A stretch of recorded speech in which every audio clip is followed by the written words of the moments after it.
Mo Anderson is a genius, isn't she? That is such a powerful tool. Okay, so pretty exciting door outside. It's almost like that club when we were kids. Remember those times where we want to get in there? We finally got in, we get to experience it.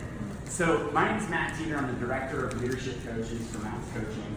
And the reason why we're here is we're here to talk about how to develop CAPers. We're here to talk about how to build a successful PC program. One of the things we're really here to talk about is that Matt's Coaching and Keller Williams University are currently in labs to develop the model for PCs. How's that sound? Okay, so that being said, we reached out to the PCs that were in those labs, right? And top producers that have best practices to share with you about developing CAPers and developing their program. And what we're going to be going through is some of those practices today. Will that be all right? Yes. Okay, great. The intentionality for us to go through this is that you're going to walk away with step-by-step systems and models and actual material that you can put into place tomorrow to increase the productivity of your business. So you're going to hold us accountable to that. Here's the other thing to know. We're going to have a lot of fun. We're going to move fast. It's going to feel like coaching live a little bit here. They know that. Don't worry, it's safe, right? And this isn't one of those interactions where there's kind of walls build up or there's glass in between you and the people up front, right? This is something where we might make mistakes. We may screw up. I'll probably make some mistakes. And we're going to have a lot of fun. And you guys are going to walk out of here with the ability to impact your people and make more money as a PC.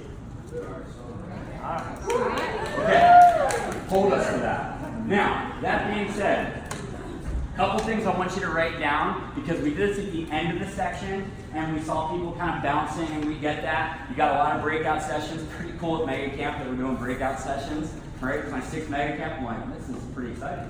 So, a couple things to consider is that, and we'll give you some phone numbers again a little later on. If you want to learn more or engage more, there is a Monday Matt's call for PCs, and that is to take this conversation forward. Michelle, do you have that information? Yes, we're in yellow. So every Monday, many of you are already on those calls. It's Monday 2:30 to 3:30 Central Time. This is for any productivity coach in our company. The phone number is 712-432-0900.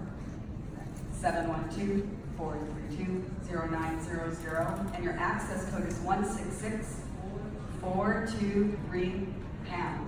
166-423-POUND. It's an hour-long call. Central Time. 2:30 to 3:30 Central Time, 712-432-0900, 166-423-POUND. Every Monday, every PC. How many of you are already on those calls? Great. Love to see that. We're going to need one more resource. If you're looking to grow your program and increase your recruiting, on Wednesdays, for everybody in the company in a leadership role, we do a call called Get Gross Now. It's at 4:30 Central on Wednesdays. That is 605-472-5637. 605-472-5637. And the access code is 440-073-POUND.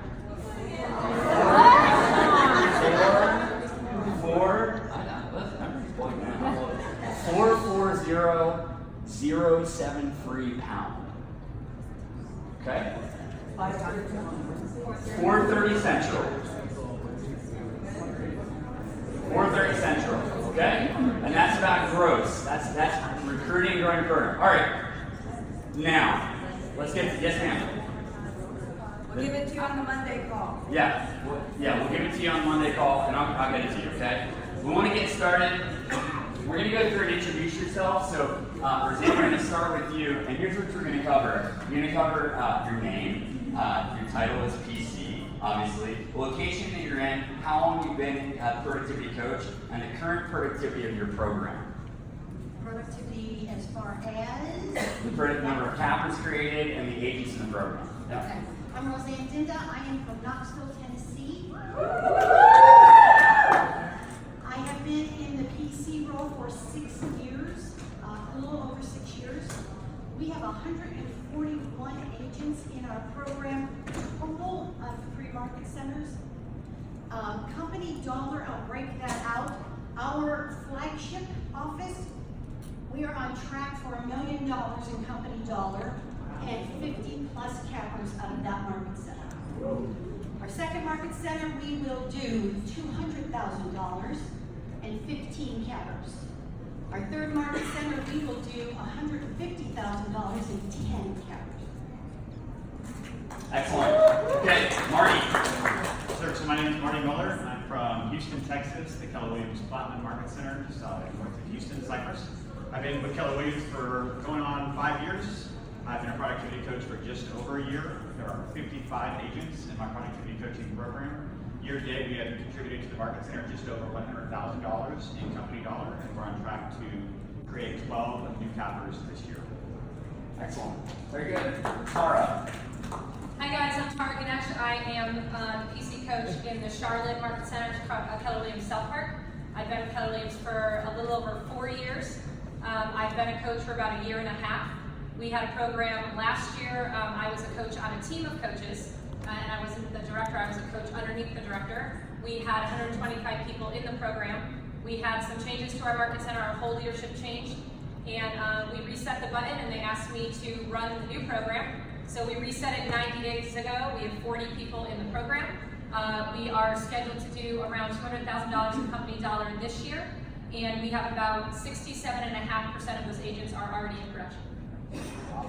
Love that. Michelle, you have a little bit of a different introduction and story. Yes. And on both of these panels today, we had one of our top PC MAPS coaches on the panel. So I'd love to give you the same introduction for when you're in the role. And I'd also like to tell us how many PCs that you've coached. Go ahead. Michelle Anderson, and I am the OG PC. OG stands for because I had to ask my daughter. And it's myself and there's others. Greatest of all time.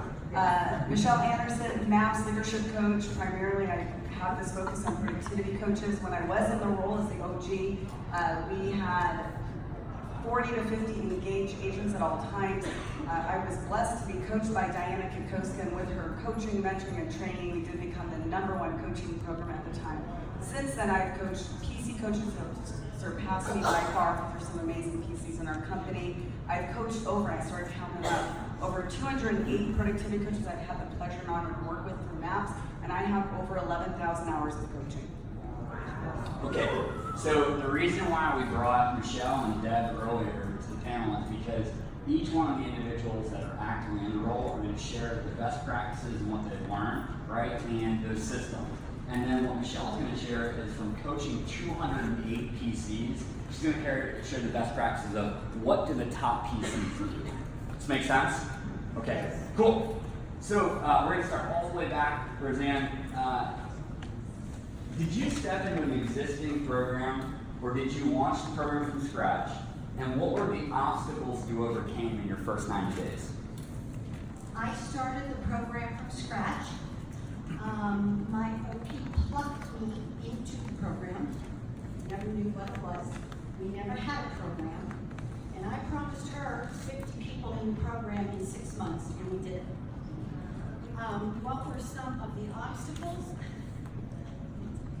So I'm gonna let my team leaders and OP answer how many complaints they got on me and how many people I made cry. Okay, because I pushed activities and held them accountable, and they were not used to this at all. So what I heard you say is that your obstacles were around your development as a leader. Yes. Okay, great. Okay, Marty, step into an existing program, did you launch from scratch, and what were the obstacles you overcame in your first 90 days? So I stepped into an existing program. There had been 3 full-time coaches, and at the time that I had stepped in, they had actually changed the model to 4 part-time coaches who were all mega agents. That was all in a very short period of time, and so I felt like the majority of the agents kind of felt like foster kids. They're just like, you're just another coach, and we know how this works, and you're not going to be here very long, so we're not going to commit. So it took coming in the first 30 days of really saying, hey, I'm not going anywhere, number 1. Number 2, I'm going to have an office. I'm going to have office hours. We're going to do set lead generation times every single day. I'm not going anywhere, you're not going anywhere, and let's do this. And so after a year, it took a while. there were definitely some skeptics that still said, hey, you said everything they said too, right? And so it took a while, but after enough, me not going anywhere and being there and showing up every day, ready to lead generate a new boiler room. When I first started my lead generation program, only 2 or 3 people were showing up. Now I consistently have anywhere from 10 to 15 people showing up every morning, ready to lead generate, learn scripts, call expireds, and use the do not call list, make sure that we're doing it accurately, but working through our sphere and our leads and really producing from that. So what you faced was the lack of success from previous programs. Absolutely. Excellent. Okay. Lack of success and lack of consistency. Okay. Excellent. Tari, give us a little bit of an update on where you are in the program right now. So you've just relaunched the program. What are the obstacles that you've overcome in those 90 days, 120 days since you've relaunched the program? So I took what I learned last year as a coach on the team and the obstacles that we were facing, and said we need to do this differently. So the first thing was I wanted the support and buy-in from my leadership team in the Market Center, which was I knew everybody was in a new role, and I was also in a new role. So my team leader came to me and said, we want you, and I said, I need to know that I'm supported. I need to know that we're gonna do this together as a team, and we're gonna communicate that. And so that was the biggest obstacle, because that was new for everybody. However, everybody loved that, and everybody was on board. They all wanted to know. They all wanted to know what was going on. We wanted something that was gonna be consistent in a market center that wasn't really seeing consistency with leadership, communication, and community and culture. So the PC program, as Michelle always says, is the backbone of the market center. So I said, well, I gotta create a backbone. So I went to my team leader and I said, this is what I wanna do. He said, great. I said, these are my goals. My goal was 50 people by end of August. We have 40. And 89% of them are at least have a buyer agency listing agreement. We have 21 listing agreements signed by brand new agents, and we have 100% engagement. And that was a big thing too, because last year we had maybe 50% engagement. We may have had 125 people. We didn't have people showing up. And when I teach the skill building classes, we have about 30 of those 40 people showing up every week. We're going to get to specifically how you're doing that in a little bit. One of the things that I heard you say is that and you shared with us on the call in preparation for this, you kind of kicked the door down to your stand-up meeting. And you made it a point to be in your stand-up meeting with your leadership team. Why was that so important for you? Because I'm leadership. I wanted to be acknowledged as leadership. Last year, didn't feel that way. Being a PC coach under a PC director, I didn't feel like we were leadership. I didn't feel that way. And I wanted to have a voice, and I knew that I could do it by myself. Leverage is important. If we're all recruiting together and we all have common goals, we're all going to achieve those goals together. And so it was important that I stood up and said, I just kind of inserted myself in the meeting and said, I'm going to show up. I'm going to give you an update. Every week I send them a weekly email update. Michelle's on the email. The regional director's on the email. My OP is also now our regional director, so same person. And so they're all on it, everybody in leadership. And there's no miscommunication. There's a lot of continuity around what the language is, and everyone's speaking the same language. Yeah, I love that. So Michelle, when you launched your program, did you launch the program? Did you step into an existing program? And what obstacles did you overcome? Okay, I was OG, so yeah, I launched it. And I think one of the questions going to come up later to speak about who I was. So when I got into that role, I thought I was, the older people will know, you've heard me say it a zillion times, I thought I was Julie on the Love Boat. If you're young, you have no idea who she is. Everybody has fun, they got activities, and I was that person for about 6 months until I went to my very first coaching skills camp, and I realized, oh my goodness, I am on the right bus, I'm going in the right direction, I'm really actually going the wrong way. So once I learned what coaching was and how to do that, that's when it flipped. But could I just for a minute now say that what we hear when a program is brand new, how many of you launched a brand new program? It's like you got 0 people, right? So the first step is to make sure that you are on the phone with every single person, letting them know how excited you are to be in this role, and that you are building an all-star team of agents who are looking to achieve more than they ever have in their career. That's your first step. So we got to build it. You got to build it fast, and you're always building your program. When you're going in, and I'm going fast. Okay. When you go into one that's already been there, right, and some of you have done that, where you've gone in and that program before doesn't have the best story, like they were saying over there, then you find one or two people who are doing something amazing in that program and you make sure every single person knows that that's happening. Your story of success is what's going to build that program quick and turn around a story that may not be favorable at the moment. Excellent, excellent. So every other question coming to you is going to be best practice question, right? That's the last OG answer we're going to get. Okay, so just having fun. Tara, let's go to you. We'll go back the other way. What is your vision for your productivity coaching program? My vision is that I change the number of agents that don't succeed in this business, my biggest vision, and producing a large amount of cappers. I really feel like we can produce more cappers than we have, not just in my market center, but in all the market centers. And I don't think we're delivering that message. That you join Keller Williams for all of this value that you get, for our market center, it's $22,000 cap. Utilize it, know the value, and let's get you capped and build sustainability. And not just get you to cap, but also have under contracts once you do, and a healthy pipeline to keep you going. And for me, I just want to change the number of agents that don't make it in the program. So 125, at least 25% of the people in the market center, we have about 400 in the market center right now, and we're growing. And so 25% of those people, if not more, in the program, and having 3 coaches under me, and eventually not coaching individual agents, but coaching the coaches and leading them to coach the individual agents is my goal, and to have over $1 million, at least $1.5 million in company dollars, sustainable company dollar that's happening year over year. Okay, so what you started to lay out is the steps towards a 7th level PC program, right, in the millionaire PC. So we're going to go to Roseanne, and then we're coming back to Marty, because Marty's going to do some math with all of us. So together, he got really excited for that. All right, so Roseanne, your vision for your program.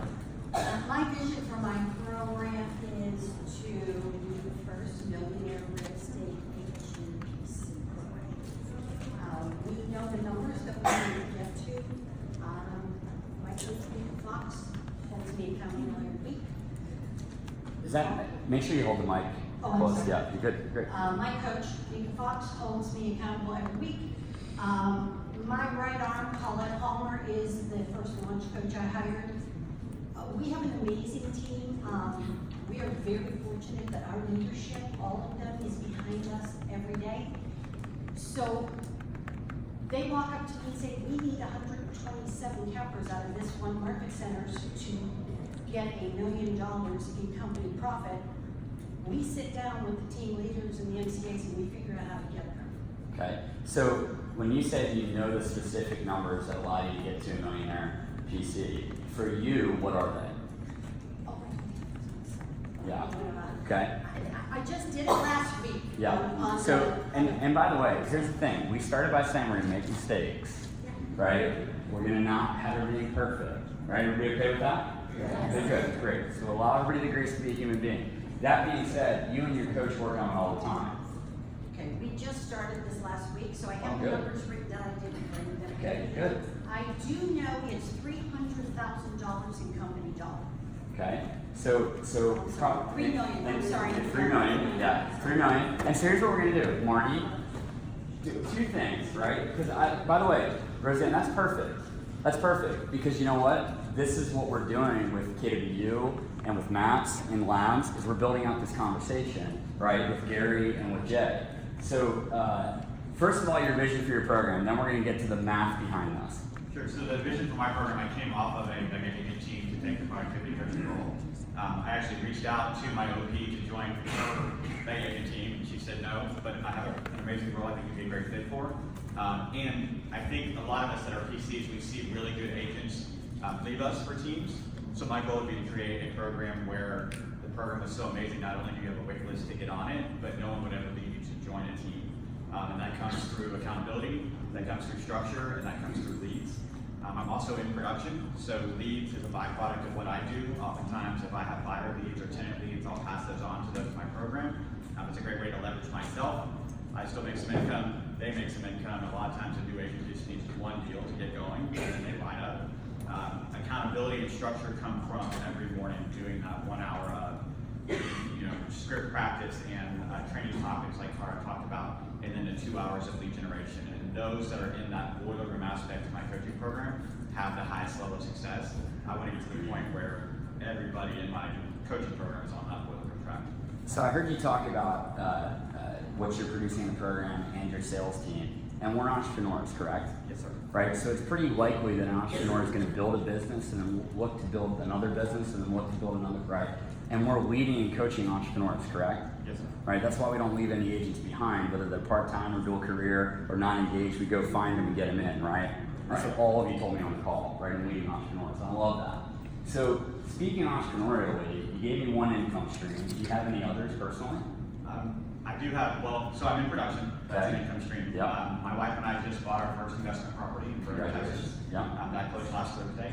I do the Command 66 Day Challenge on Facebook. I do not get paid from KW. However, immediately I realized I wanted to incentivize myself to do that. So YouTube now pays me 3 cents every time you guys watch a video. So thank you for watching. And that was an income stream that just came out of nowhere, but Yeah. it's paying off. Yeah. Now here's what's important, and by the way, profit share. Profit share, yes. So we got 5. What's important about that in the millionaire PC mindset is that millionaires have multiple income streams. And so thank you for being vulnerable and sharing that. And yet that's an important mindset for all of us to have is how am I building wealth through the role, right? Okay, ready for some math? Sure. Great. All right, get a calculator out of it. You guys are really good at that. Yeah, he's actually not doing it. You're good. Yeah, it's a little tricky when you're standing there, right? And the mic and stuff going on. Okay, so what's your average sales price? $265,000. 265,000. Okay, and how much commission on the average transaction? 2.9%. 2.9. So that would, if I was multiplying, I would take it by 0.029. Okay, great. 265 times 0.029. Okay, what do I get? 7,685. 7,685, is that right? Yes. Okay, so 7,685. Now, in your program, how do you get paid? I can take from the agent direct 10% off of the top. Okay, so on that transaction, 7,685, you get paid 10% of that. Right, $768.50. $768.50. Everybody have that? You have the numbers so far? And remember, you're just going to adjust for you, right, in your market. 265, 2.9, right? 7,685, 768 per transaction. Okay, great. And so that same transaction, what was the gross commission? 760.85, right? So 30% of that also goes to the market center, split at the same time. Correct. Right? So how much goes to the market center per transaction? That was a less confident answer, Ryan. 2305, is that right? 23 what? 2305 and 50 cents. Okay, great. So we just want to make sure we track that, and yet we're going to look at your side. So you make 700 and what per transaction? 768.50. 768.50. So $1 million divided by 768.50 is how many units that have to close?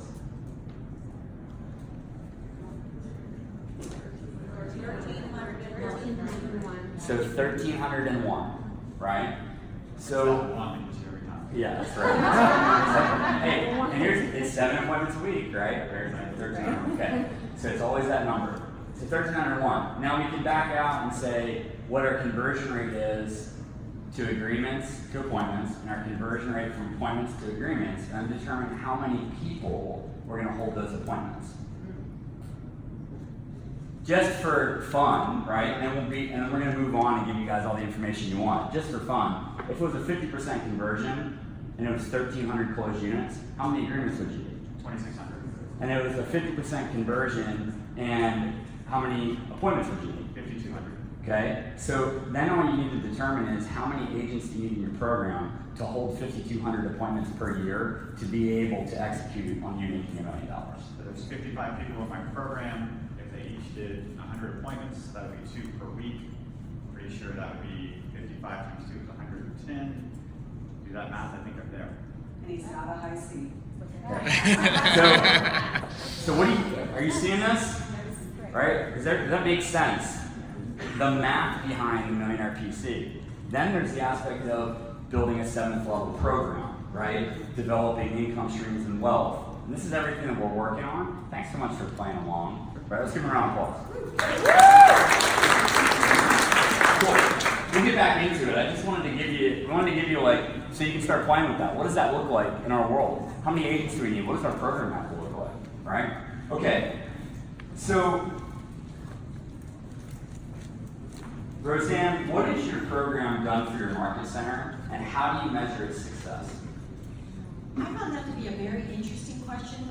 We track company dollar and number of cappers.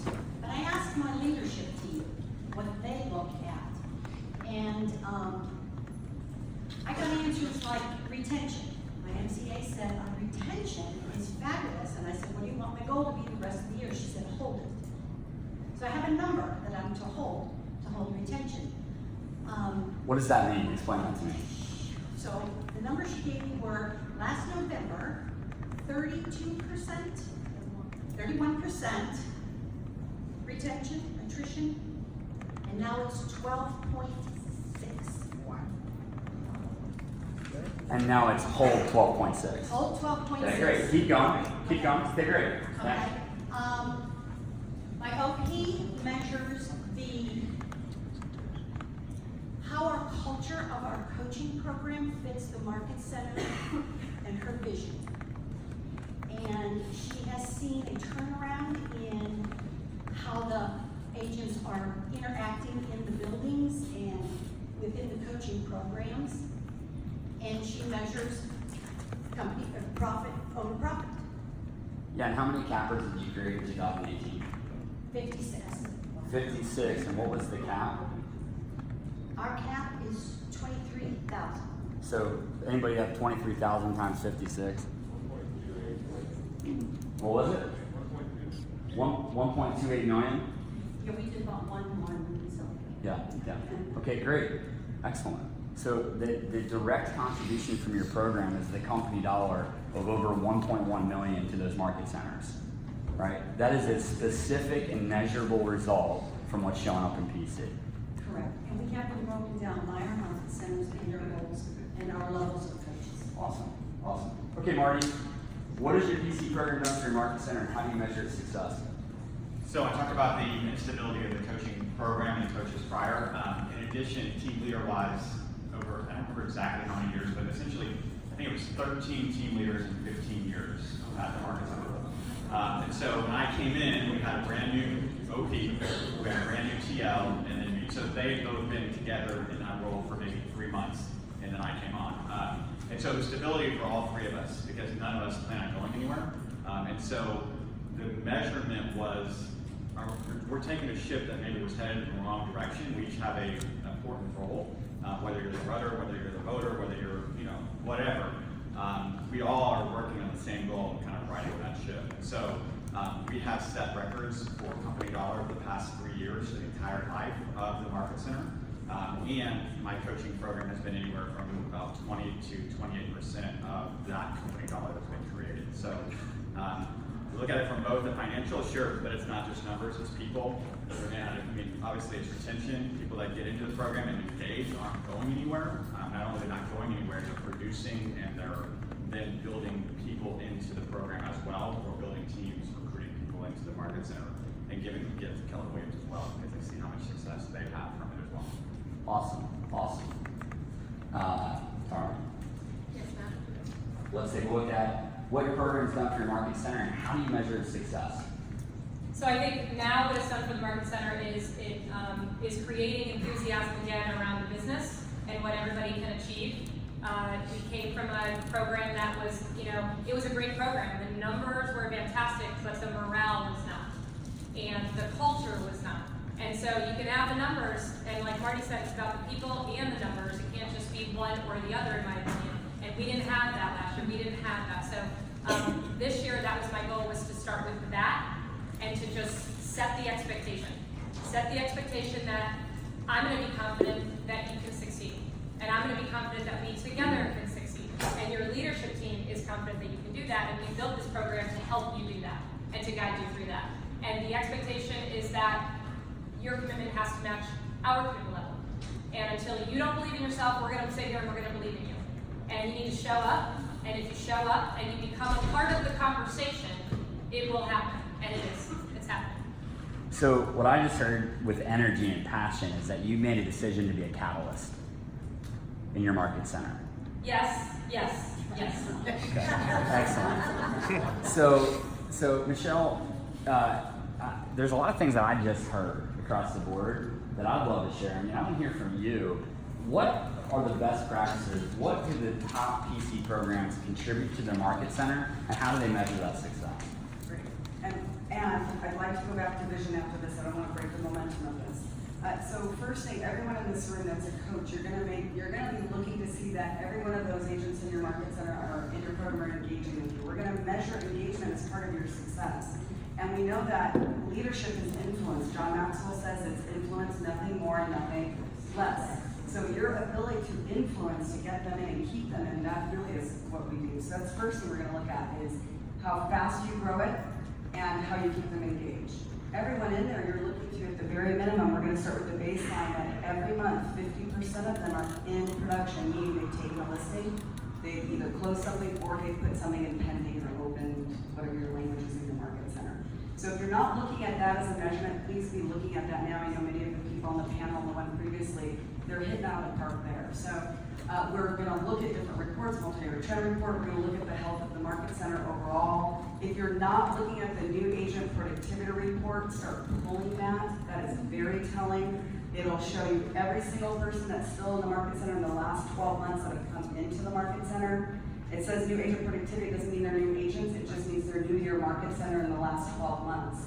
You start looking, you start highlighting everybody on that report, and if they're in your program and you're seeing them at 3 months, 4 months, 2 months, 3 months, 1 month, 2 months, 3 months, 4 months, with zeros, that's a reflection of your coaching. So, does that make sense? So it does, very well stated. And so you said no agent left behind. You said the minimum standard for productivity is 50% engagement. Monthly. The floor is what I heard you say. The floor, so it's not the overall, like, oh, I think 50% of them, had a deal in 9 months. No, it's 50% each and every month. So get there and then we go up from there. And sometimes the rhetoric that we hear, Michelle, around that is we're going to work with the people that want to work with us. We're going to work with just the top, right? What we're hearing across the panel, which you guys share with on the call is, right, we're going to find a way to engage everyone in the program because as a coach, that's how we show up. That's right, Matt. Unless they say to you, just like a buyer or seller leaving, I won't say what they usually say, but there's a couple things that can happen. Either they pass away, which is not nice, and or they say to you, leave me alone. If somebody says, leave me alone, then you're getting a direct message. Remember, when they came into that market center and they sat across from a PC who recruited them, or a team leader, assistant team leader, whoever did that, they were not sitting on the other side of the desk in their own mind saying, oh, just so you know, 30, 60, 90, 120 days, I'm out of here, I made zero money, that's my dream and my goal. They all are sitting there and they're buying into a value proposition, which is everyone in you, because you have a program that brings people into these market centers. And it is up to us to make sure that we stay with them. Many PCs will go knocking on a door and say, hey, just to be clear, when we met the first time, you said you wanted this, this, and this, and I haven't seen you. What's changed? How can I help? And if they say leave me alone or slam the door, they decide to mess. Yeah, in the last panel, every PC shared that they've gone to people's homes, right? Marty, you're nodding your head, right? That you've gone to, but sorry, you're nodding your head, that you've gone to people's homes, right? To go get them back, to get them in production, right? And go find them. So, one other thing on vision, so I want to come back to that. Michelle, when we look at the top market centers, and you coached over 208 of them PCs, what's the vision that they share? Those top PCs. And I think everyone would agree, it's first it's the servant heart. Everyone has the vision It's all good. that somebody's going to be better as a result. And if I could just say the vision, and being one of the first people doing this with many in this room, my vision back then was, like, as a PC, was to figure this thing out.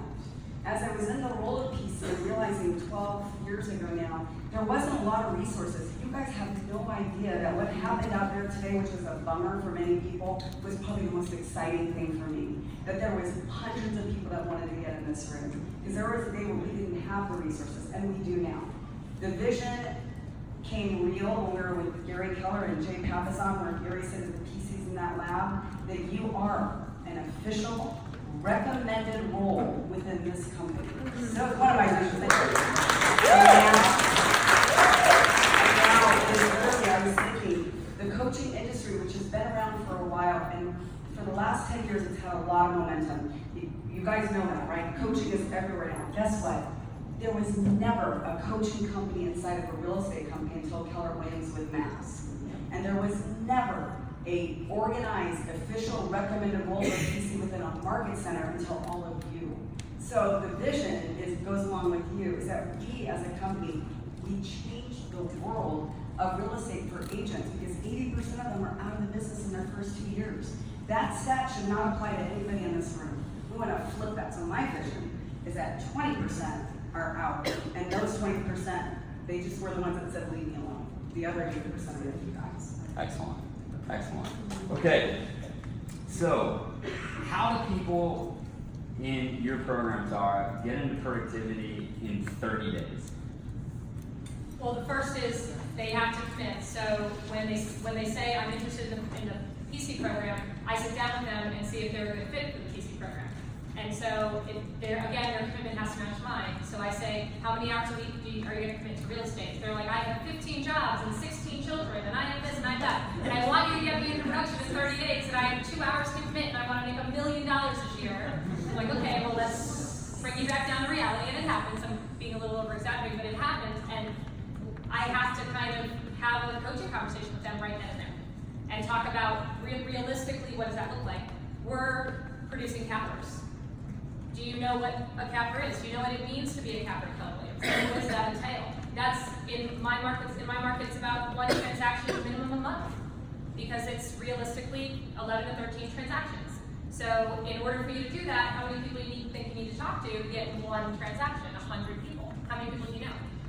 So those are the kinds of conversations that we have. So making sure that they're committed, and then let's talk about what the daily jobs, your 5 daily jobs are, your job description, and what you need to be doing every single day. And once that switch goes off and they get that, and we all know it doesn't happen on day one, I'm going to help you get there. I don't expect you to be there on day one. Sometimes it does, most of the time it doesn't. So you're sharing with them the reality of real estate, not the reality of their possibility, right? You're saying real estate is like this, Yes. right? It doesn't mean you can't do whatever you want to do. It's just this is what real estate is, Correct. right? I love that. That's an important distinction, right? Because sometimes it's, I have this, oh, you can only do that. And that's why a lot of people would leave us, right? And what you're saying is, I have this and I want to do that. Great. This is how real estate shows up. Yeah. So we're going to have to make these choices, right? So you're doing it by setting the expectation, getting into action quickly. Yes. Okay, great. Marty, in 30 days, how do you get people in production?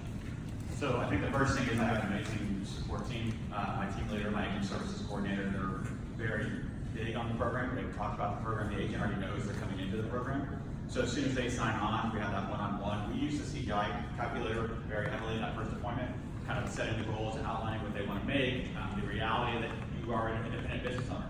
You're going to pay expenses. You're going to pay taxes. Let's see, making $1 million doesn't net $1 million, and kind of having those conversations as well. I think one of the most important things for new agents is to get their data bank up and running immediately. So I'm actually working with a VA right now who is assisting me with my coaching clients and pulling all their contacts out of their phone, putting them in command, and pulling all their contacts out of Facebook, getting those into command as well. That's an 80%, but I think a lot of new agents spend so much time before they actually hit the 20% of doing lead generation that by getting that out of the way, there's no excuse. Your database bank is already built, now let's go call them. So really jumping into that almost immediately. So you just said 2 things really simple. You said set goals and have them communicate with their database right now. Correct. Excellent. Roseanne, 30 days or less, how are we getting people in productivity right now? We have a 30-day calendar that clearly marks for them, that we hand to them, that what they're going to do each day. Again, I'm going to go to my team leaders and assistant team leaders.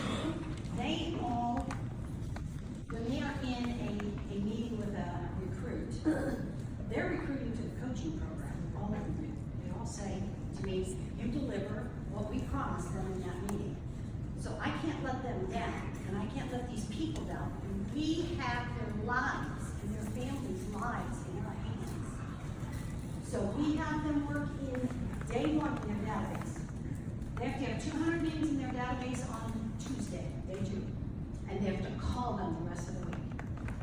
Week 2 on the calendar is open house. Week 3 is working with buyers. Week 4 is working with sellers. Okay, Roseanne, are you comfortable with scripts for the yeah. calls?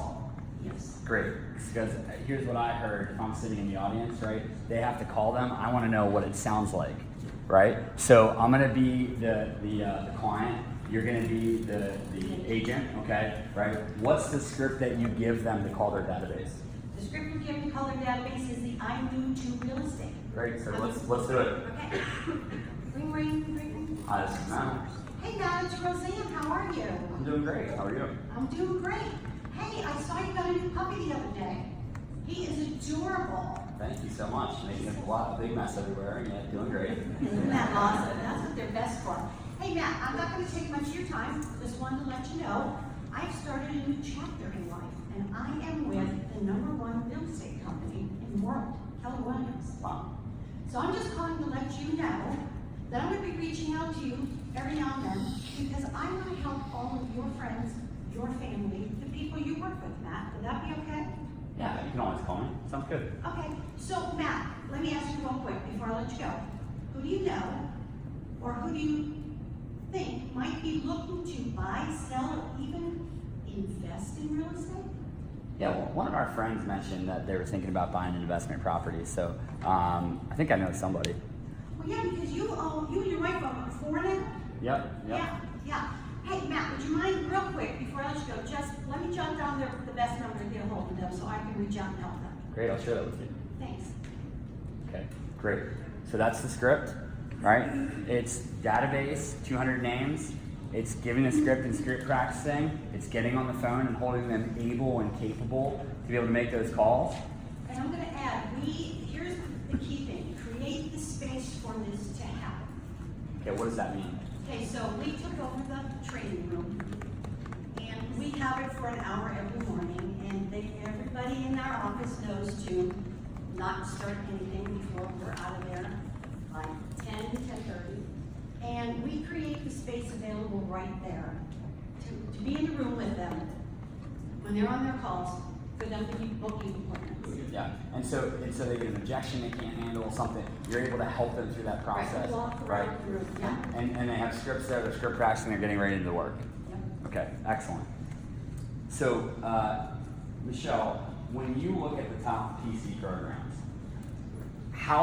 what are the specific things that come up time after time, there's trends and patterns of how they get people into production in the first 30 days?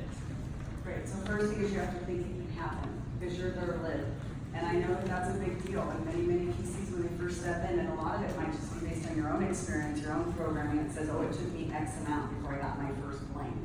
Or you're the other one, who your programming says, wow, my first day I knocked on a door and I got an expired, whatever it might be. So first is the belief now. The PCs themselves have to believe that it's possible. And we would even challenge you, go from the 30 days and see what you can do to get people into production in the first 7 days. What do they say? And I could be wrong in the stat, but I want to say it's something like every single real estate agent is good for 3 transactions, like family or friends. So they're going to do what Roseanne did. They're going to start with their friends and their family first. You've got to give them a plan. And the ones who are doing it at a higher level, that's what it starts with. First the belief and then the plan. Coaching is asking questions and help people self-discover. And yet when they're brand new, do they know anything? No. Give them the plan. First you do this and you say this. You do it from this time to this time. So I would say the most successful ones first thing, and quite frankly, Matt, it's very common for us at MAPS when we get a new client as a productivity coach. I remember being one of them myself. We're not naturally coming in thinking, I'm going to get somebody in production for 30 days. Some of you even think, oh, they got to go through Ignite first. We just lost 30, 60, 90 days when we're thinking that way. So what would have to happen to get everybody to call everybody that knows them, likes them, and trusts them, because we know they'll do business with them. And they can add to the script.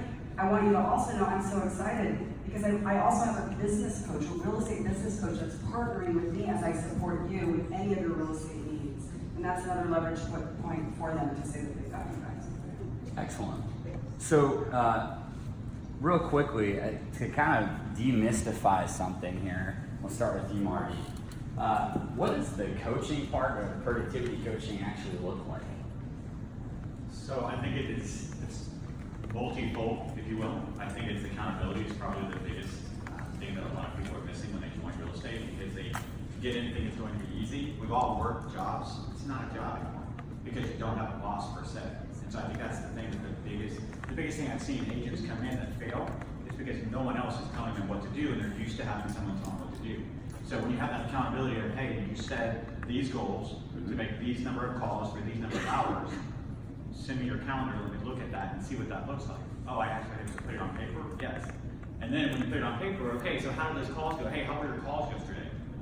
Oh, I actually have to do what I said I was going to do and put it on paper? Yes, right? Because you wouldn't go to a job that said, hey, today you got to create 9 widgets, and your boss said you create 9 widgets, and you said no, you wouldn't be in that job very long. So I think it's one of those things that accountability is probably the biggest piece of it that happens. You're coaching them to the goal by holding them accountable to the standards they set.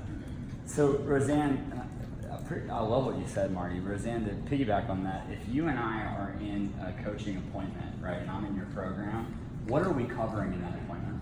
4 conversations. Okay, so we're covering my 4 conversations based on my goals. Correct. Okay, what else is going to come up in that program, and how am I going to be coached to move my business forward? They might try to bring up at times they try to bring up I've got this buyer who, and I go, that's a great question when we're group coaching, so let's get back to, I take them always back to the business side.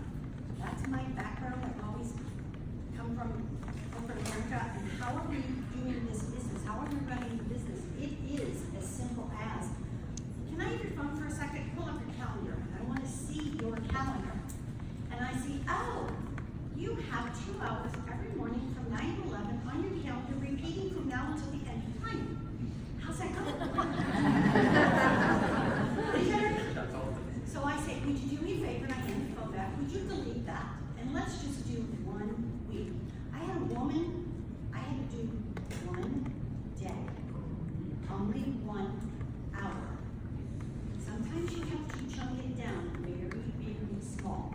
Yeah, and what I love about what you just said too is that sometimes we can put labels on people or have judgment, and it's really about that's where she was, and you were one to meet her where she was and move her forward, right? So Tara, when we look at if I'm in your program and I come in with 10 years of sales background and experience, right, and I have 2,600 contacts on my phone, and I'm a high D and a driver, and I want to cap in 90 days.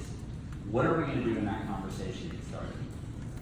So the first question that you had asked was where does the coaching part come into this? And that kind of ties into that question. So to me, coaching is coaching a whole person, not just this is what you got to do, this is what you got to do, and tell them what to do. And the best advice I ever got from Keller Williams was my team leader said, do what you're told and you'll be just fine. So I want to make sure that they know, make sure you do what you're told. And like you said on the call the other day, make a complete mess and let me clean it up. And I love that. So I've been saying that every day because I love that when you said that. So when they come into the office and they want to cap in 90 days, the first thing is let's talk about what you have going on in the next 90 days. Because I need to coach the whole person. I need to get a clear picture on what you have going on and how much time you have to commit to that and what that looks like. So it's That's, by the way, if you didn't write anything down, I just gave her a scenario that will trip, the best coaches in any business in the world.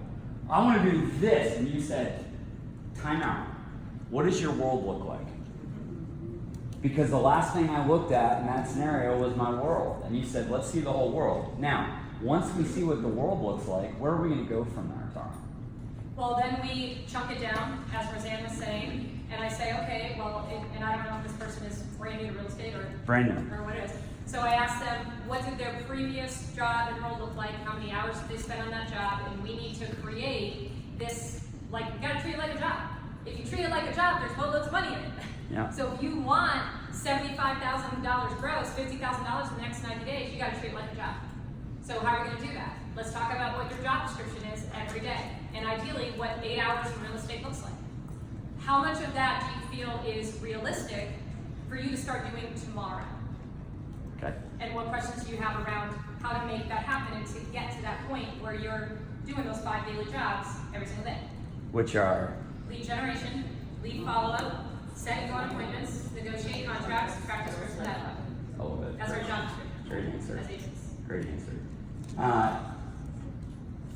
Tara, we're gonna stay with you. What is your formula for success in developing a capping agent?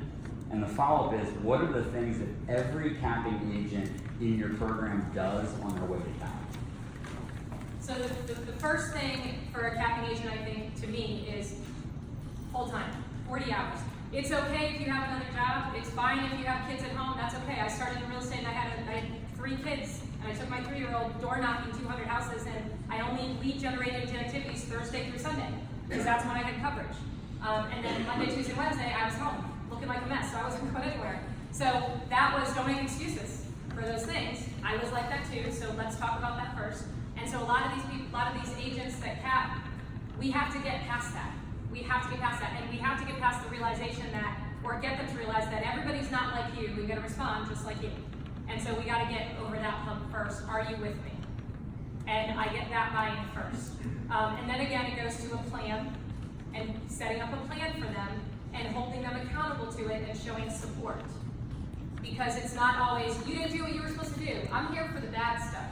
So if you can't get out of bed tomorrow morning, what's your address? Because I'll come here, because you have a goal. It's your goal. And I want to be a partner in that goal. And so those are the ones that I see that are capping and it's not easy. Sometimes it takes 4 months and then they cap in 2 months. Sometimes the mindset part of it, the coaching the person, takes 4 months. I had an agent last year, it took 4 months. Now he's in his second year, capped in 10 months. He's in his second year, he's got 11 under contract, and he's capping in 2 months. And so, thank you. So, but it took 4 months to get the buy-in from him, to get him to realize where he needs to go. We just didn't give up on him. So I heard every capping agent has a set of goals. They're bought in and committed to the program. And themselves. You have the mindset behind it. You're providing the education and resources and partnership necessary for them to succeed, and then holding them accountable for that success. Yes. Okay. All right, Marty. Every agent in your program that counts, what do they do? What are those common trends or patterns specifically that they take on? So specifically, it's consistent, right? Consistently doing lead generation and consistently putting it in that calendar and then consistently showing up. And so it's one thing to say, hey, I'm doing lead generation, but the creation in our world, the boiler room was a place that they had to go to and show up. And so it's actually become almost like a little family of the people that are in there consistently because they all count on one another. They've all been cussed out, right? They've all been hung up on. They've all gone on an appointment they didn't get. They've all gone on an appointment that didn't show back up, right? You think you show up at 6 o'clock and ring the doorbell, no one's there. Been there, right? And I think and they have to be willing to be held accountable. Because I've talked about that, right? I want to hold you accountable, but you also have to receive that permission. And the cappers are willing to be held accountable. I think personally for me, 4 months, right? I was the failure of my own program when I was a brand new agent because I got out of the restaurant business thinking I don't want to go to work. I'm going to become a realtor. I'm going to have no lid. I'm sick of working for $100 grand a year. I'm going to make way more than that. But then when I first started, I didn't do anything. I went to training classes and I went home because that's what I knew. As soon as I joined the mega agent team that I was a part of, it was immediately, this is what time we come in, this is what time we have our stand-up, this is what time we do lead generation, you book no appointments before noon, and it was very clear and consistent. And so, Matt, my coach, he and I are working on what is that creation of that mega agent team environment feel like. So they have structure, they're being held accountable, and they're consistently doing activities. Well, yeah, concentrated focus, right? They're consistent and they're coachable. Absolutely. Right? I love that. Okay, Roseanne, every capping agent, specifically, looking back, you've got a Rolodex of these individuals, right, that you've created in partnership, and it's a great job. What are they all doing? The number one thing that I see is they are learning based. I don't care if they come to me and have never done a deal in their life, or they come to me as a $15 million producer. If they're not learning based, it's probably not going to work. Once you spend some time with them and you show them the plan that we have, exactly what you're saying. Here's me, come to work every day. Come to work. This is your job. This is your job description. Come to work every day. The other thing is, again, it's just a number. In our market center, it's about 2.7 million. So I work the math backwards. How long would you like to take? It's a number. How long would you like to take to sell 2.7 million? 3 months, 4 months, 6 months, 2 months, 1 month, 12 months. It's just a number. Yeah, differently stated, how much do they earn when they sell 2.7 million? They only earn, what is it, Lisa? 65? 60? So you could ask them, how quickly would you like to earn Right, because $65,000? they all tell you they want to earn 100,000, right? Yeah, so great. So how quickly do you want to earn 65? Would you like to do it in 1 month or 2? Yeah, Well, yeah. so here's a great one I like. I just had one come to my office go, I just signed two of my kids up for private school, and it's $20,000 a month per child. Yeah. And I'm like, okay, so by December, how many years of that tuition would you like to put away? Yeah. So we came up with 2 years of 2 children, and she needs a new car. So, okay, here, now we have a number. Let's go back. Yeah, excellent. So again, are you guys in the room hearing commonalities here?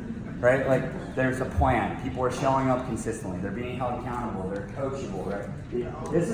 That's what the best practices are all about. It's when top people are doing something and there's a trend or a pattern, right? That's what we're looking for.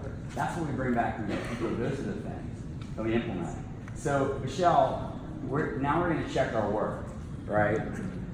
What do the top PCs do to develop in partnership with agents consistent cappers? What are those steps? What does that process look like? Everything they said, and it can be as simple as door knock 100 doors a day. Because Gary Keller said from stage, in fact, we know many of our MAPS clients, this is exactly what the PCs have their clients doing. Gary said it from stage, you knock on 100 doors a day, you have more business than you know what to do with. You hold 3 open houses every single week and you door knock 100 doors for every open house, will you get leads? Yes. Yeah. They've really got 3 jobs. Lead generate, build that database, and learn for 8 to 10 hours a day. It's what you all have been saying. This is about showing up for your job so you can have a really big business, so you can have a really big life. And it doesn't happen without the disciplines that we're talking about. Lead generate, build the database, and learn. That's really good, right? As a 1, 2, 3, if I'm launching somebody and creating a capper. Love that. Here's another question that I have in follow-up. Are they creating a 411? Yeah? Yes. Okay. We Okay. normally give the brand newbies, we give them a 411. Okay. Okay. So you're giving them a template and they're creating their 411. Okay, great. So do they have a GPS? Yeah. Okay. So everybody's got a 411. Everybody's got a GPS. Do they have a growth plan? Okay, everybody's got a 411, everybody's got a GPS, everybody's got a growth plan, right? Do they have a 30, 60, 90 of what they do to be able to be successful? So they've got a plan for the market center, they've got a growth plan, they've got a GPS, and they've got a 411. So those are the tools in partnership that you're utilizing as well as their goals. You seeing the head nods across, like I'm looking back both ways. Okay, everybody is in alignment with getting the goals, 411 GPS growth plan. Right? I just want to make a comment on that. And it's Yeah. not in the first day they show up for your 2-hour coaching orientation. Yeah. It's not all Great that. point. Many of you know that that's part of what our challenge is we're giving them 411, 135, 360, 90, which are incredible tools, and they are going to want to use those. Please make sure that you're giving them where they're digesting them, they understand the tools, and they can implement. So that's just one thing I want to put out there. It's a great point, and it shows the structure, right? Across the right, it shows the structure across all these programs and how they're working consistently. Awesome job. Okay, so all of you mentioned on the call when we were in preparation for this that the reason why you do this is to impact lives and to help people, right? We've talked a lot about systems and numbers and models and this thing, and so what we also know is that when a lot of people sitting in the audience are going to hear you share a story right now about the person in your program that stands out to you as the life that you've impacted or helped change, that just touches you as a coach. And they're going to think about the people in their market center, right, that are that person. So I want you to share, starting with you, Tara. Who's the success story that stands out for you, the impact and the life you've changed? I would say that the gentleman I spoke about, John, that he got in the program, he had big goals, big dreams, and then he started feeling what it felt like to do these things. And he's like, I don't know about this. I don't know about talking to these people asking for business. I'm not confident. It sounded great. He's a great talker. He just didn't believe in himself when he starts to feel what it felt like. He's like, I'm gonna jump all in. I don't know, I don't like open houses. I don't like door knocking, I don't like this. Well, I'm not saying you have to like any of this. It all sucks. I'm not saying it's fun. No one, it's a job. It's not fun, right? So no one said, I just want to be very clear, no one said these things are fun for anybody to do. There are a lot of things I have to do that are not fun. There are a lot of days where I don't make enough money to do the things I have to do. I get that. It sucks. So those are the things that we had talked about for about 4 months before he really got it. And as soon as he went from denial to acceptance, and that switch went on, he just went. And man, did he make a mess. I was not ready for that. He made a complete mess. Meaning that contracts weren't great and Terminations, communicating with people. Yeah. Oh, no problem. I don't need you. I got Yeah. this. Yeah. I can throw spaghetti at a wall all day long. Yeah. I'm like, you hate spaghetti. Stop eating spaghetti. Yeah. You need to put, and I tell all the agents that, you like pasta, you don't like it anymore. Like we're not throwing spaghetti at a wall. We need to put systems in place and start running a business like a business. It's great that we're growing. Let's put some systems in place and start running the conversations with clients around these systems. We don't need to get a sign in the front yard. Oh, I can get a sign in the front yard tomorrow. We don't need to get a sign in the front yard tomorrow. We need a week to put a listing up. We need to get these things up. This is what I need to do to my job. What do you need to do your job to the client? And starting putting those systems in place. And so for him specifically, he caps in 10 months and he caps again in 2 months. What did that do for his family? Well, to explain the mess part, his wife's about to have a baby.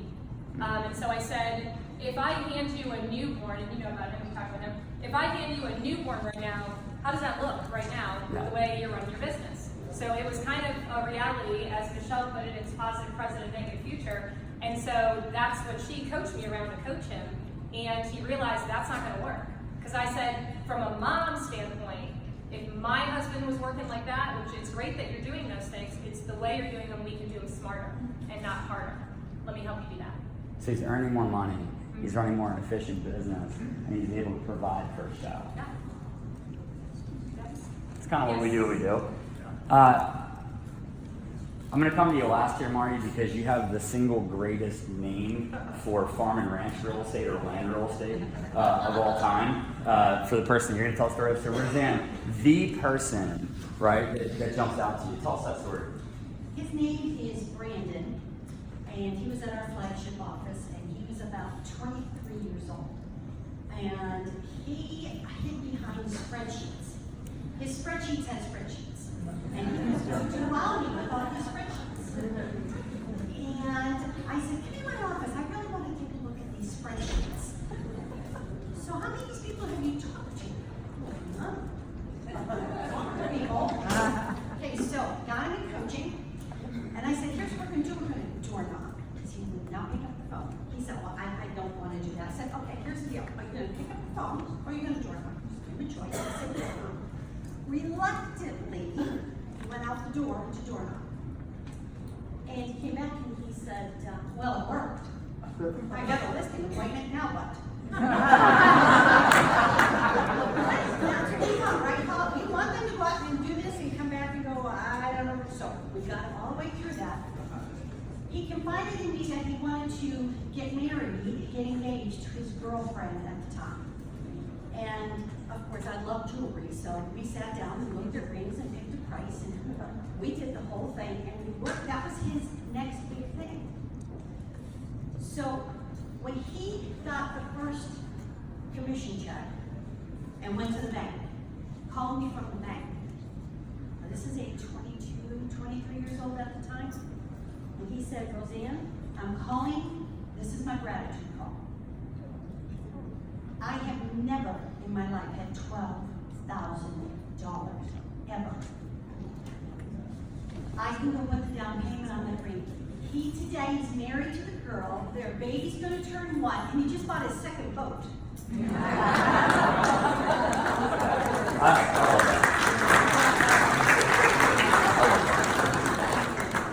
You know, it's interesting, what you shared is the personal side of this 411. Right? Which is why we all do this. You have a professional side on the left, you have a personal side on the right for a reason. Right? And that's why we get their 411. Gary says we don't coach anybody without their 411. And that personal side, right, he was willing to run through any brick wall once you identified what that was. right? Really good job. Okay, Marty, we got, this is the, I just know, it's such a good land name, right? Your farm and ranch name. So tell us about and you got to say the name. I remember it. He told it to me and I was like, "You're not serious, right?" He's like, "No, that's really my name. His name is Rusty Gates." Like, I had to think about it too. Rusty Gates, really? Yes, Rusty Gates. So, Rusty Gates, to me, like many of us do, getting into real estate, that he had been let go from his full-time position, his job. He had been fired, so he decided to get into real estate. He told me point blank when we first met, I've used everything I have to get in. I have a mountain of credit card debt. My wife is an amazing wife and mother, and she takes care of our 2 kids. And so this is all on me. And so it was a lot of stress. I identified with that. I now have 2 5-year-olds and just got married myself. I totally understood the stress, the pressure, and to be honest with you, we struggled together for the first 2 months. And he did not do a transaction within the first 90 days. He actually had to go to his father-in-law and ask for a loan. And so there were some coaching appointments that we had where it was, luckily it was a closed door, but those 2 grown men get pretty emotional because, when I have a guy as young as he is, as amazing as he is, in tears in my office, it's sometimes really difficult, you know what I mean? And so he had to find his way, and where he found his way was in videos. And that was amazing. He was attempting to do all the things that we had coached him to do, making the calls and working the spear and doing the door knocking and doing the open houses. And as soon as he did his first video, it changed his world. Just because he saw the increase in people coming to him, he was going out basically and meeting local vendors and just filming a conversation with local vendors. His favorite pizza shop was his first one. And he just met the owner and just started talking about it, and pretty soon his business took off. It took him 10 months to cap his first year. His second year, he capped in 2 months. This is why we do it, right? He paid back his father-in-law, and he paid off all of his credit card debt.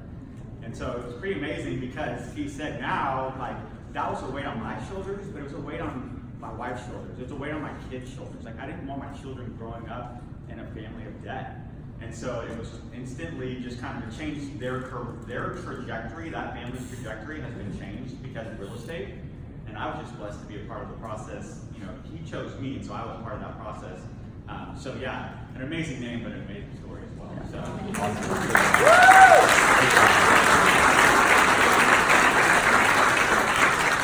Okay, so we've got time for one more question. Roseanne, we're going to start with you. We're going to work all the way this way, which is if I'm in the seats right now, and by the way, then we'll have a little bit of Q&A, okay? So if you want the ability to ask questions, you'll be able to do so.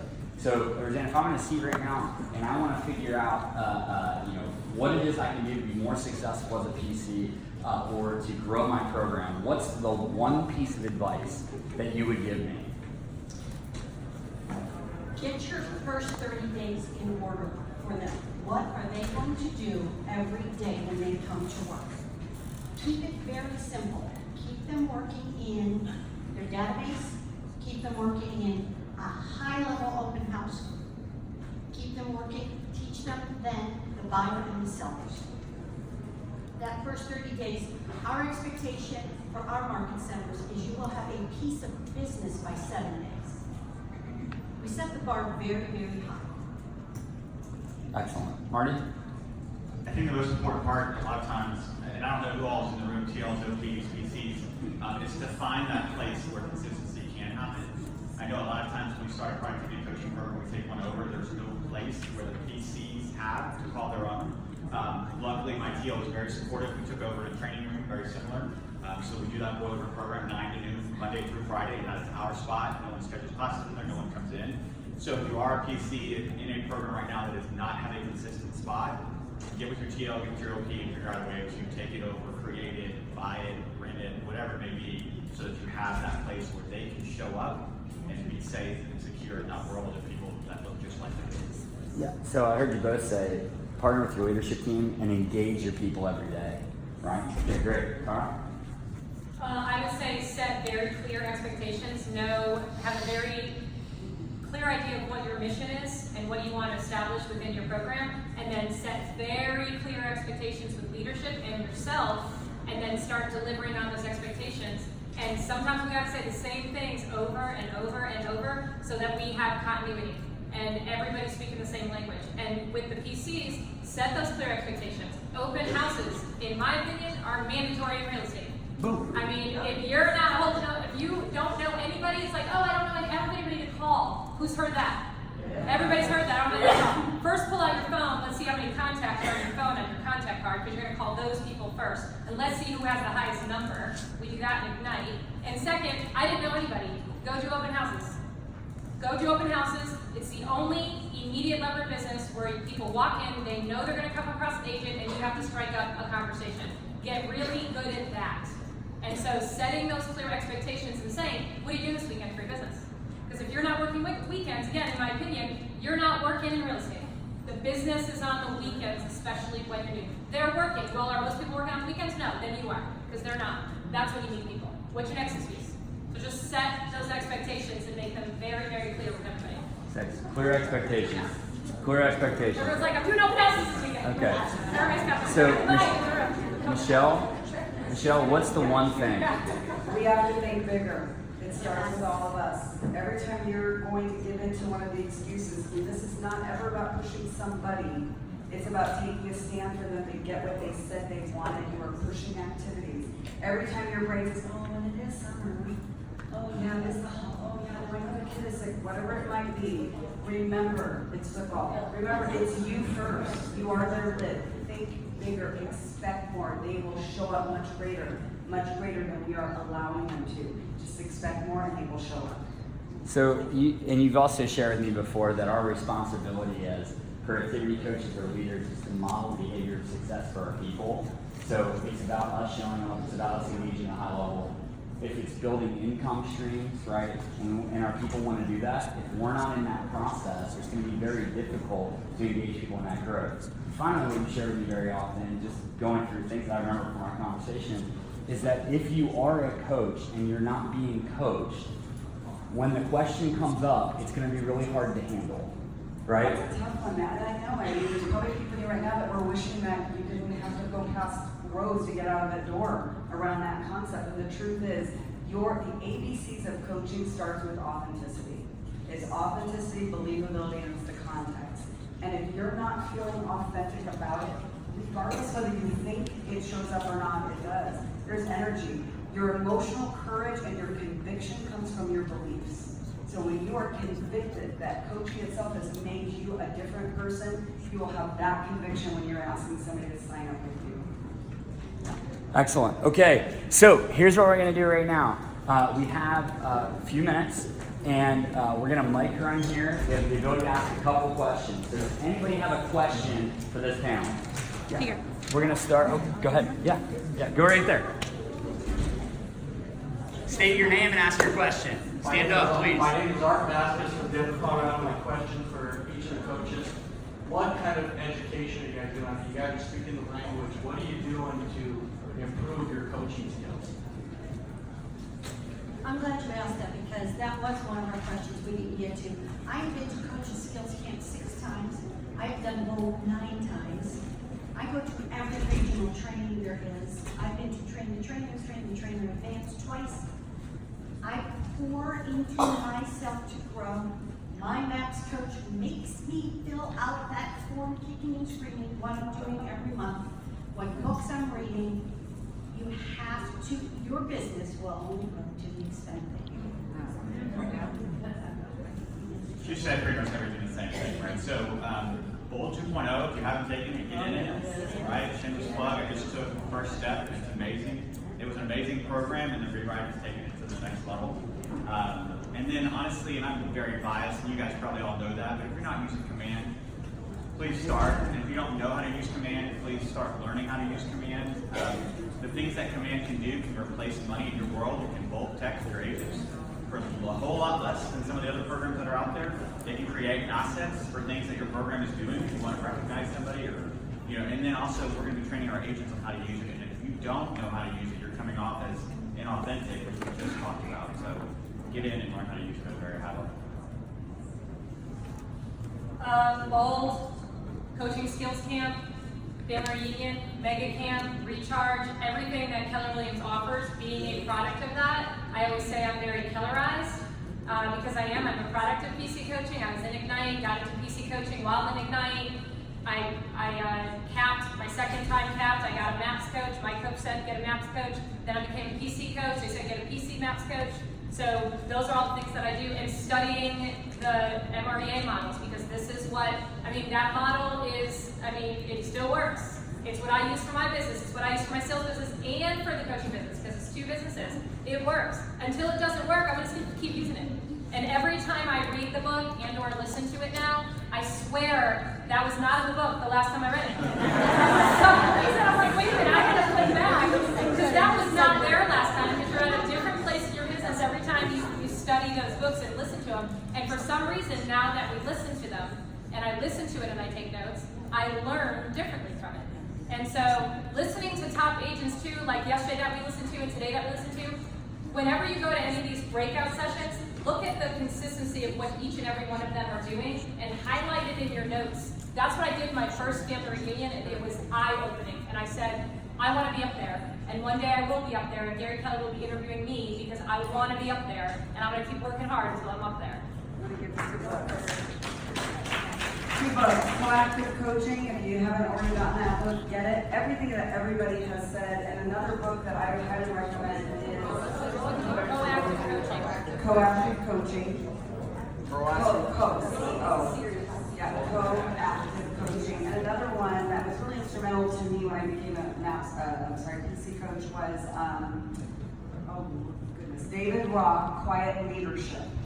Quiet Leadership for me at that time really explained to me the difference between coaching and training, and it showed me what goes on in here for people to make the kind of connections they would need to make in order to take action. Hi, my name is Beatrice from New York City. Oh, can you hear me? So my name is Beatrice from New York City. My question is, sometimes you have you coach agents and you teach them and you tell them everything they need to do, and they'll tell you, yes, I'm gonna do it this time. I'm gonna do it, and I'll be here at 8 a.m.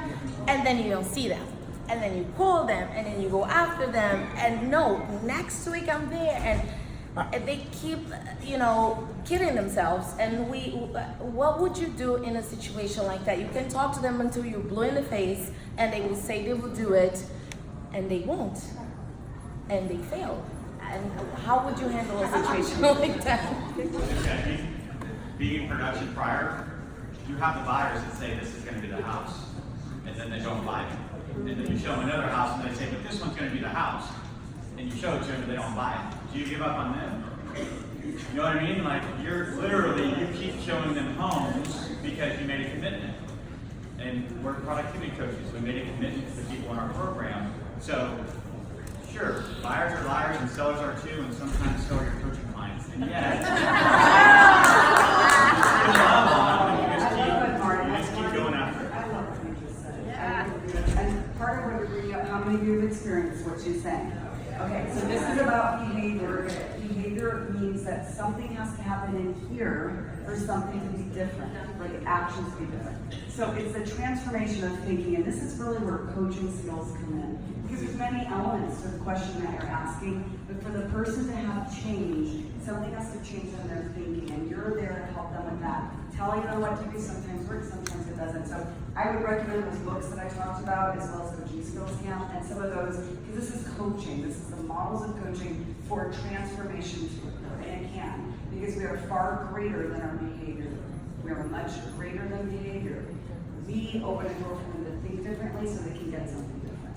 And we can help you with that. If you don't have your MAPS coach yet, I'll give you my phone number. Call me. I recently asked an agent, as I was preparing for this, I asked one of the agents that he was in the program last year. He had a lot going on in his life. Was going through a really messy divorce. He was older, he was an older client. And I said, now he's doing phenomenal now. And I called him every week, no matter what, whether he showed up or not. I called him every week, and I said, Ryan, I believe in you. You don't have to believe in you right now. That's okay, because guess what? I'm on your team, and I'm going to believe in you. And he now is showing up, and I'm like, let me know when you're ready to show up, and I'll be here, and and I'm gonna call you every week, and you're gonna get what we call the rapid fire. So give me your permission. Do I have your permission to do that? And we did, and now he's showing up every week, and it took about a year for him to do that. Okay, so we've got 3 more questions, right? And they're gonna be rapid fire. The best answer wins. Here we go. How often do you contact the agents on your roster for dual career, the ones that aren't in the office? How often do you call them, text them, and stuff? Once a week. And I actually, sometimes, I'll be transparent, I use both texting through command. Sometimes it's a text that goes out, hey, I haven't seen you in a while. I'll create a list and then just separate them into active and not quite active yet. And then text those people a little bit different. Because they haven't seen you, they were in boiler room yesterday, it's different conversation. My question's for Tara. You said that you will meet with them and are they a fit for this? And if they're not, then what's your next step? Just asking them why they got into real estate and trying to guide them as to what it is they want to achieve and figuring out, well, it sounds like you want to achieve this and you're saying you don't have time to do this because it's really, like Michelle said, it starts in their heads. And so asking them, well, if this is not what you want to achieve, because you're talking about $50,000 net, and that's not, in 2019, it's not a whole lot of money. So if you don't want to achieve that, what is it you want to achieve and how much time do you think it's going to take to do that? Because this is a job and most full-time jobs are 40 hours a week. So just asking them if that's not the right fit for you, where are you going to get that income and what is your goal? And trying to guide them in the best direction that they can go. And sometimes it's just going back and rearranging their life and committing to that. How much do you control and how much do you not control? Because there's a lot we control, there's a lot they control, they don't think they do, and they actually do. Can I add to that? Dig deeper with questions. Do not take what they tell you. They're going to give you the surface answer. Dig deeper. My question is for Michelle. What are the different program structures you've seen? Do you recommend launch coaches? Do you recommend having a tiered program? I've talked to a lot of different coaches that have completely different organizations. I'm just wondering what you suggest. I've seen it all, and I'll just give some information as quickly as I can. I'll give you a concern on launch coaches. Here's a concern. Some of you might be not happy with what I'm going to say. I'm going to say it anyway. Oftentimes, as a PC coach, we're hiring a launch coach because, well, we don't want to deal with the new agents anymore. That's what happens. And what happens with that is, I'm going to hire somebody who's going to have a lot of patience, and they're just going to love on them, and they're going to teach them, and they're going to do all of that. And guess what happens? They don't have. Because the person who's the driver, who has the ability to show care and candor, is no longer working with those newer agents, and so they've got the person who's loving all over them. And the challenge with that is that this person's not getting them into production. So what I would say is, from a behavioral standpoint, you're either if you're going to have the launch coach that's going to take that on, they've got to have the drive to be able to pull them through, or every coach on that team coaches from 0 to cap or whatever level they're at. That field means everybody's responsible to get that person to cap wherever they're at. And for a high D, then I have a mix of agents. That's going to keep me excited. High Ds will get burned out with just random agents. That's just an experience that we've seen. And that's Okay. So how'd they do?